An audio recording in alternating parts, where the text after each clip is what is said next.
Here's the big challenge of life. You can have more than you've got because you can become more than you are.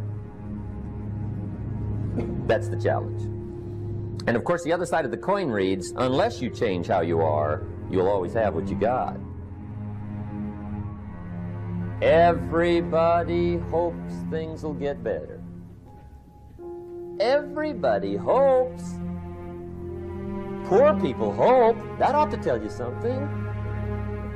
It means the future does not get better by hope.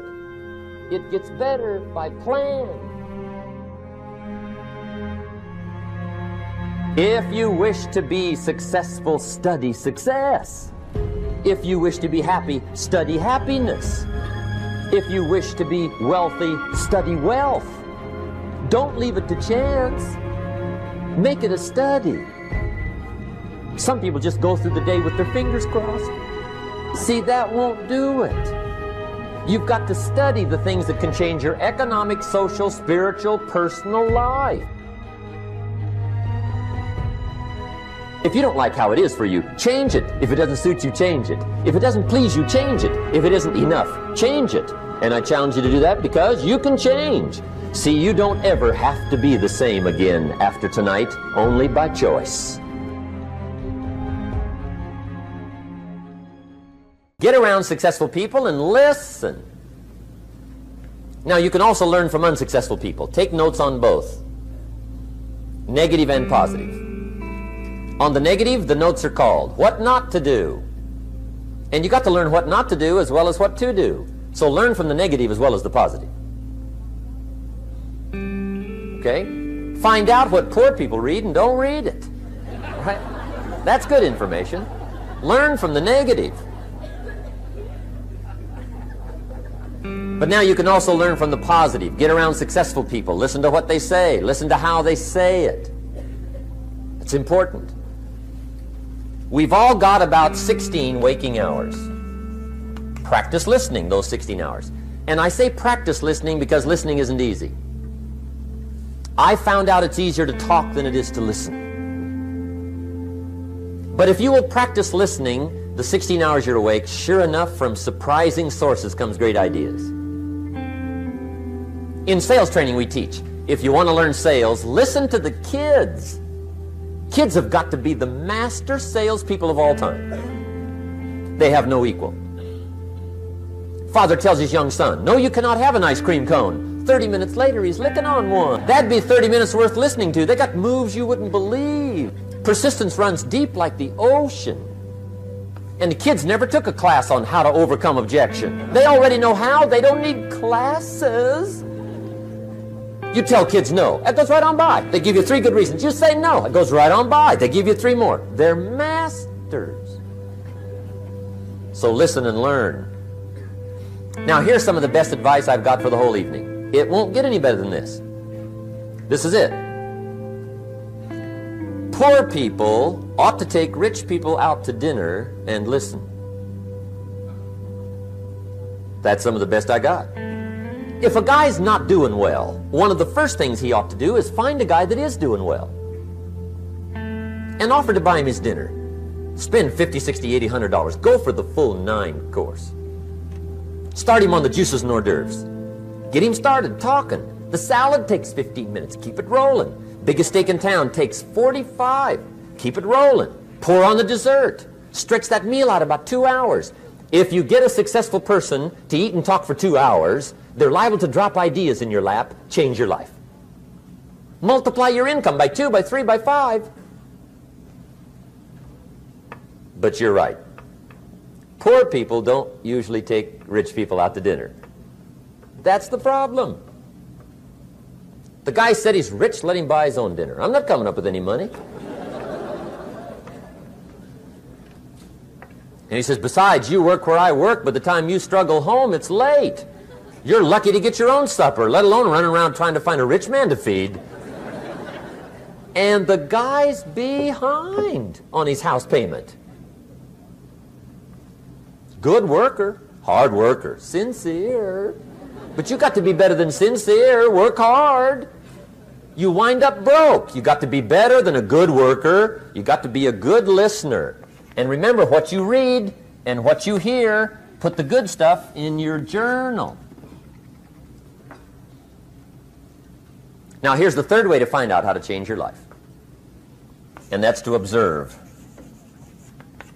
You can pick up a lot of ideas just by watching. Get around successful people and watch. Here's why. Success leaves clues. Watch how the man shakes hands. Watch how the lady responds. People who do well do certain things over and over and over and over. And if you're clever, you can pick them up. Watch it all. If a guy's making $10,000 a month, I'd watch how he walks. Maybe that's it. Copy his funny little walk. Somebody says, well, that's kind of a silly walk. Say, it's 10,000. I haven't got the money yet, but I got the walk. It's bound to start somewhere. What I ask you tonight is to be unusual and be a good observer of what's going on. You can pick up ideas that can change your life starting tomorrow. Just be a more careful observer. Now remember, there's two ways to see. One is called sight. See with your eyes. The other one is called insight.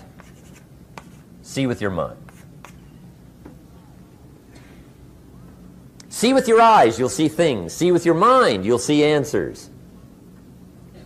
Put your eyes and your mind to work.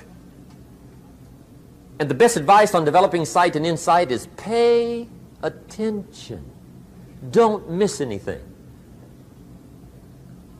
In the weekend seminar we teach, one of the greatest fatalities to success is preoccupation, lack of concentration. The guy's mind wanders. See, you wind up average. You've got to learn to zero in and concentrate. I read a good article one time, Reader's Digest. The title was, Wherever You Are, Be There. Excellent. Don't miss anything. Now, we've lingered a little bit long on number one here for personal development. Find out how things work, but it's so very important finding out. And I've given you 3 ways to find out. Now, here's the second step to personal development. Okay, number 1 was find out how things work. Here's number 2, go to work.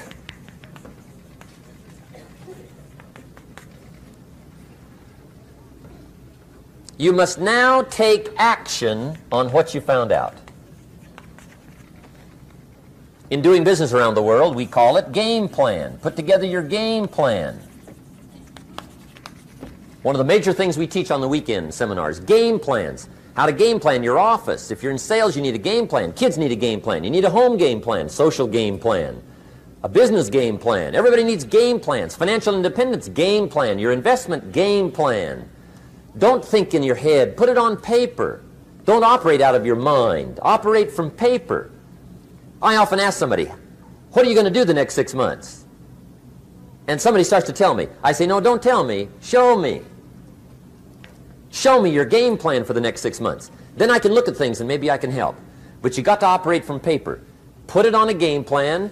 Take action on what you found out. Now here's the best word I know of to go with action. Massive.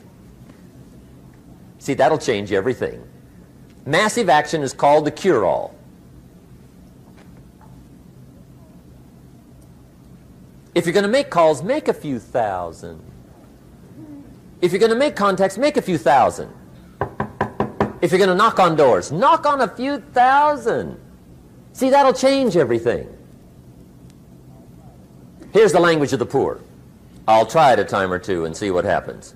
It's the way poor people talk. The guy says, well, I'll give it 30 days. 30 days. You could guess his bank balance. You've got to have a better game plan. So here's one of the major things to do starting tomorrow. Take a look at your game plan. If it isn't loaded with massive action, change it. Tomorrow. Action. The formula really works like this. Pick up a good idea, take heavy action. Pick up a couple of good ideas, take heavy action. That's the formula for success. Heavy action.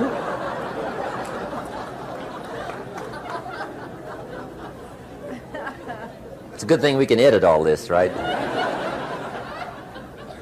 The formula for success: take heavy action on a good idea, right? That's the ratio. Now here's the key. Don't wait till you've learned 2,000 or 3,000 things, because that way you'll use up all the time. And you could wind up smart and broke. And hey, it's okay to be dumb and broke. But if a guy's smart and broke, that's pitiful. Don't let your learning lead to knowledge. You'll become a fool. Let your learning lead to action. You can become wealthy. And there's many kinds of wealth. I understand that. Not just money. Money's one of the least of all values. I know some people with a lot of money that are very poor.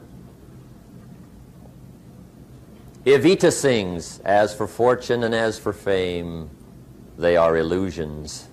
They're not the solutions they promised to be." So there's all kinds of wealth, but to get a big share coming your way, you've got to have a heavy action game plan. Now here's the third step to personal development, and we'll wrap up personal development. Step number 3. It's just a little caution, and all through life we need little cautions. This one simply says, don't try to beat the system.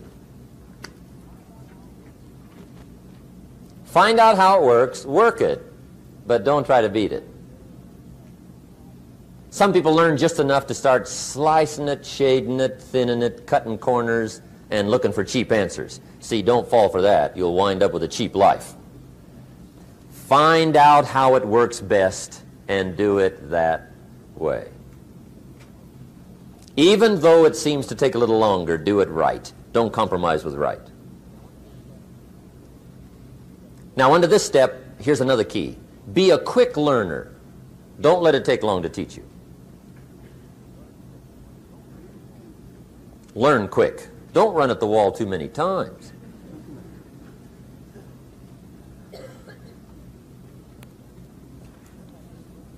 Learn quicker.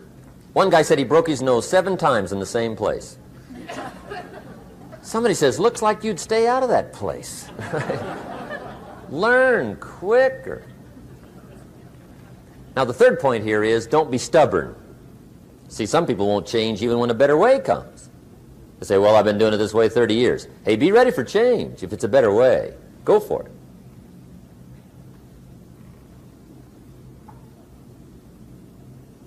But don't try to beat it. Or you'll be like the guy that went to Las Vegas. He didn't have much money, so he didn't want to risk his money gambling. But he gets to Las Vegas, and the jackpot bells are ringing, the money's flowing, the lights are flashing, and he can't help himself. He's got to gamble. But instead of gambling with his cash, he decides to play the mental gambling game. And the brilliant scheme he worked out goes like this. He'd pick a number like number 3. Mentally, he would bet a certain amount of money on the number. And whether it won or lost, he would jot down that amount in his little pad. I would have won $5 if I'd have made that bet, just to keep track of it, win or lose. That way, come midnight, he can calculate how he's doing, winner, loser, how much, only not his money. Keep his money. Just play this mental gambling game. So here he is around the gambling table, everybody else shelling out their hard-earned cash. He's got this brilliant scheme. Instead of betting with his money, he's betting with his mind, and he lost his mind.